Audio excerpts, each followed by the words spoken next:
आज हो रहा है अध्याय चौथा। अध्याय चौथा में क्या है? नातेदारी शब्दावली संबोधन। हेडिंग है नातेदारी शब्दावली संबोधन, है ना। किनशिप टर्मिनोलॉजी, किनशिप टर्मिनोलॉजी, है ना। हेडिंग है नातेदारी शब्दावली संबोधन, है ना। Kinship terminology. तो आप जानिए कि भाई नातेदारी शब्दावली संबोधन क्या है। आपको जानना बहुत जरूरी है, ये क्या चीज है ना। इसके बारे जानिए। नातेदारी संबंध में व्यक्ति विशेष का अन्य व्यक्तियों के साथ संबंधों को स्पष्ट करने के लिए जिस शब्दावली को प्रयोग में लाया जाता है, जिस शब्दावली को प्रयोग में लाया जाता है उसे हम नातेदारी शब्दावली कहते हैं।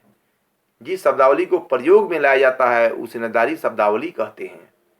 जिसको हम प्रयोग में लाते हैं उसी को हम नातेदारी शब्दावली कहते हैं। एग्जाम में लिखना है। जिसको हम यूज करते हैं, प्रयोग में लाते हैं, उसे हम नातेदारी शब्दावली कहते हैं। फुल नंबर मिलेगा इसमें, है ना। दूसरे अर्थ में हम विशिष्ट नातेदारियों को व्यक्त करने के लिए जिन विशिष्ट शब्दों को प्रयोग में लाया जाता है उन्हें हम नातेदारी संज्ञाएं, संबोधन या शब्दावली कहते हैं। संबोधन किसे कहते हैं? तो देखिए कि जिन विशिष्ट शब्दों के प्रयोग को, जिन विशिष्ट शब्दों को प्रयोग में लाया जाता है उन्हें हम नातेदारी या संस्थाएं संबोधन के नाम से जानते हैं। एग्जाम में लिखोगे इस चीज को, फुल नंबर मिलेगा, है ना। प्रसिद्ध समाजशास्त्री मॉर्गन ने, ये मॉर्गन कौन है? एक समाजशास्त्री हैं। प्रसिद्ध समाजशास्त्री मॉर्गन ने सब नातेदारी संज्ञाओं को प्रमुख रूप से दो भागों में बांटा है। कई भागों में बांटा है? दो भाग में बांटा है। कई भाग में? दो भाग में बांटा है। दो भाग में बांटा है। पहला वर्गीकृत नातेदारी शब्दावली, दूसरा विशिष्ट या वर्णनात्मक शब्दावली। पहला वर्गीकृत नातेदारी शब्दावली, है ना। क्लासिफिकेटरी किनशिप टर्मिनोलॉजी क्या है भाई? तो वर्गीकृत नातेदारी के अंतर्गत अनेक नातेदारों को एक ही वर्ग में लिया जाता है। एक ही वर्ग में अनेक नातेदारों को लिया जाता है। उन्हें एक ही नाम से संबोधित किया जाता है। उन्हें एक ही नाम से क्या? एक ही नाम से संबोधित किया जाता है, एक ही नाम से। उदाहरण के लिए पिता के स्तर के सभी नातेदारी जैसे चाचा, ताऊ, मामा, मौसा, फूफा आदि के लिए एक ही शब्द अंकल, अंकल का प्रयोग किया जाता है। इसी प्रकार माँ के स्तर के सभी नातेदारी जैसे भाभी, फुआ, मौसी, चाची आदि के लिए आंटी, आंटी, आंटी, चाचा, चेरे, मौसेरे, फुफेरे, भाई बहनों के लिए कजन शब्द का प्रयोग किया जाता है। कजन शब्द का प्रयोग किया जाता है। बात समझ गए हैं? भारत की कुछ उपजातियों और दक्षिण भारत के कुछ समुदायों में वर्गीकृत संज्ञाओं को समान महत्व दिया जाता है, इंपॉर्टेंट दिया जाता है। हिस्सेदारों को एक ही शब्द में संबोधन किया जाता है।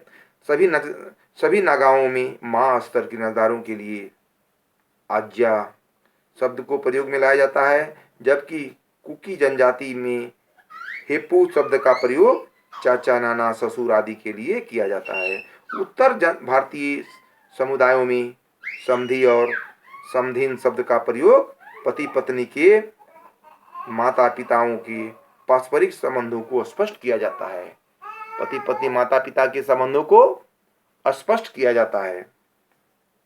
दूसरा है विवाह विशिष्ट या वर्णनात्मक नातेदारी शब्दावली, है ना। नातेदारी संज्ञाओं के अंतर्गत विशिष्ट नातेदारी को विशिष्ट शब्द द्वारा संबोधित किया जाता है, अर्थात वे संज्ञाएं व्यक्ति चालक होती है। और उदाहरण के लिए पति पत्नी, माता पिता आदि विशिष्ट प्रकार की संज्ञाएं हैं। उत्तर भारतीय समुदायों में वर्णनात्मक नातेदारी संज्ञाओं का अधिक अधिक प्रचलन है। उत्तर भारत में ये चीज अधिक प्रचलित है। क्या है उत्तर भारत में? अधिक प्रचलित है, अधिक ज्यादा, बहुत ही ज्यादा प्रचलित है उत्तर भारत में। इसीलिए यहाँ विशिष्ट संबंधियों के लिए विशिष्ट शब्द से संबोधित किया जाता है। एक ही देखिएगा, विशिष्ट शब्द के लिए विशिष्ट शब्द से संबोधित किया जाता है। बात समझ रहे हैं? किसी को हम जैसे बड़े हैं उनको हम विशिष्ट शब्द लगाकर, श्री लगाकर संबोधन करते हैं। ये हमारी संस्कार है, हमारी ये परंपरा है ना।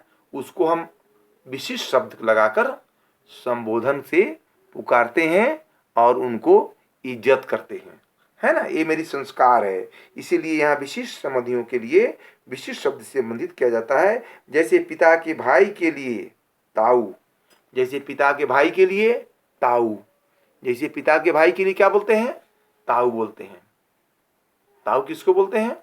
पिता के भाई के लिए हम ताऊ बोलते हैं। क्या बोलते हैं? ताऊ बोलते हैं। चाचा माँ की बहन के लिए मौसी, चाचा माँ की बहन के लिए मौसी का हम संबोधन करते हैं। क्या करते हैं? मौसी का संबोधन करते हैं। माता व भाई के लिए, माता व भाई के लिए मामा, मामा का संबोधन करते हैं। और बुआ के प्रति, बुआ के पति के लिए, बुआ के पति के लिए फूफा का प्रयोग करते हैं। फूफा संज्ञाओं द्वारा हम व्यक्त करते हैं, संज्ञा शब्द के द्वारा हम व्यक्त करते हैं शब्द को, है ना। तो देखिएगा कि नातेदारी में, किनशिप में एक दूसरे को कैसे संबोधित किया जाता है। आप गौर कीजिए, इस शब्द क्या बोलता है, हम क्या बोल के संबोधित करते हैं, आप गौर कीजिए, है ना। एक पुराना शब्द कोई पीढ़ी से होते आ रहा है, उस परंपरा, उस पीढ़ी को हमको भूलना नहीं है। बात समझे? यानी किनशिप, एक परिवार में, आपको अभी हम बताए एक चीज कि हमारे भाई और भाई का पुत्र हमारे पिता और पिताजी के भाई का पुत्र हमारा भाई हुआ, क्योंकि पिता से पिता का क्या संबंध है? रक्त का संबंध है। क्या संबंध है? रक्त का संबंध है, ब्लड का संबंध है। जैसे एक पुत्री का एक पिता से क्या संबंध है बताइए आप ही? ब्लड का संबंध है, किनशिप का संबंध है। तो हमें पहले समझना होगा किनशिप क्या चीज है, किनशिप का अर्थ क्या है। इस प्रकार हम कह सकते हैं कि एक पिता एक पुत्री के लिए, पुत्र के लिए ब्लड का रिश्ता है। क्या है? ब्लड का रिश्ता है। इस प्रकार से नातेदारी की जो है ना, अभी पढ़ाए, जो नातेदारी की संबोधन है, इस संबोधन जो प्राचीन काल से होते आ रहा है, इस संबोधन शब्द को, इस कल्चर को, इस रीति रिवाज को, इस संस्कार को हमें बरकरार रखना है नातेदारी के लिए, है ना। हमको इस परंपरा को भूलना नहीं है। बस जितना ही।